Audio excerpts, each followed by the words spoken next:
সমগ্ৰ অসমত যিমানবোৰ বুথ আছে প্ৰায় প্ৰতিটো বুথৰ ভিতৰত কংগ্ৰেছ দলৰ কৰ্মীখিনি এনেদৰে মানুহৰ মাজত সোমাই মানুহৰ সমস্যা জানিবলৈ চেষ্টা কৰিছে আৰু সেইবোৰ সমস্যা আমি এটা অনলাইন পৰ্টেল যোগেদি আমি ৰেকৰ্ড কৰিবলৈ চেষ্টা কৰিছোঁ।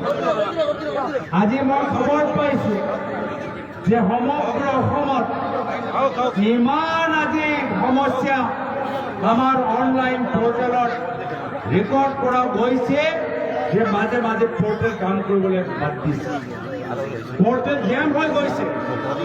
ইমান মানুহৰ সমস্যা, আজি ৱেবছাইটটো আজি ইমান লোড ল'ব পৰা নাই। সেইটোৱে প্ৰমাণ কৰে বৰ্তমানৰ অসমৰ ভিতৰত কিমানখিনি কাম কৰিবলগীয়া আছে, দুখীয়া মানুহৰ কিমান কষ্ট। আজি এটা বজাৰৰ ভিতৰত যিবোৰ মানুহ সৰু দোকান চলাই আছে, আজি তেওঁলোকৰ কিমান কষ্ট। আজি দোকানৰ ভিতৰত যিবোৰ বস্তু বিক্ৰী কৰি আছে, সেই বস্তুবোৰ কিনিবলৈ হ'লে কিমান টেক্স দিবলগীয়া হৈছে, কিমান কষ্ট হৈ গৈছে। আজি বজাৰৰ ভিতৰত এজন ভালকৈ দোকান চলাবলৈও আজি মানুহৰ কিমান কষ্ট হৈছে। আমি কথাবোৰ বুজি পাইছোঁ।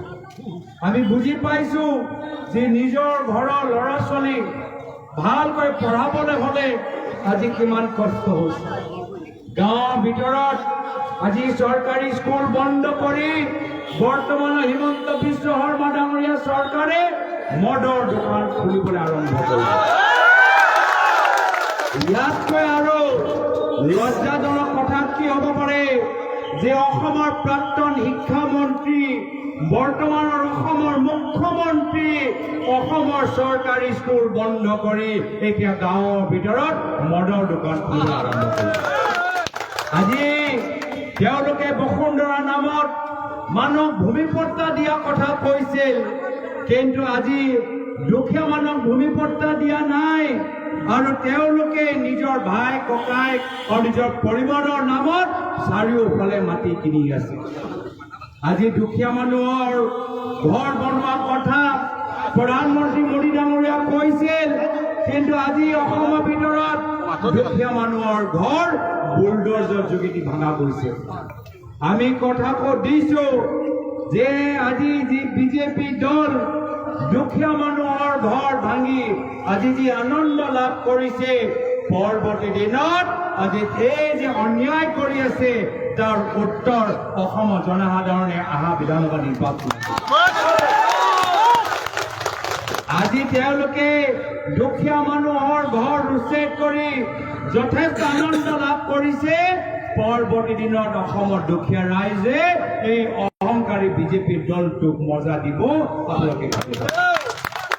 আৰু আমাৰ কংগ্ৰেছ দলৰ নেতা ৰাহুল গান্ধী ডাঙৰীয়াই কৈছে যে যেতিয়া অসমত কংগ্ৰেছৰ চৰকাৰ হ'ব, সেইদিনা অসমৰ জনসাধাৰণে হিমন্ত বিশ্ব শৰ্মা ডাঙৰীয়াক জেলৰ ভিতৰত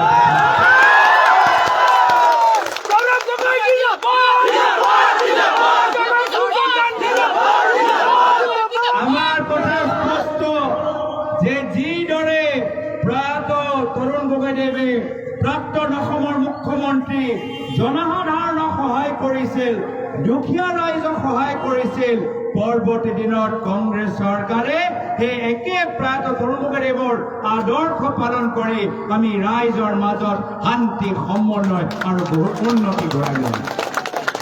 সেইকাৰণে আমাৰ ওচৰত মাত্ৰ 8 মাহ আছে।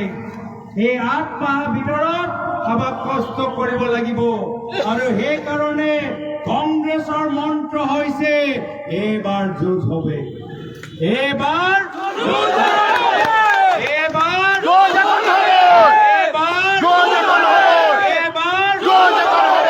কংগ্ৰেছ দল যুঁজিব, কংগ্ৰেছ দল জিকিব।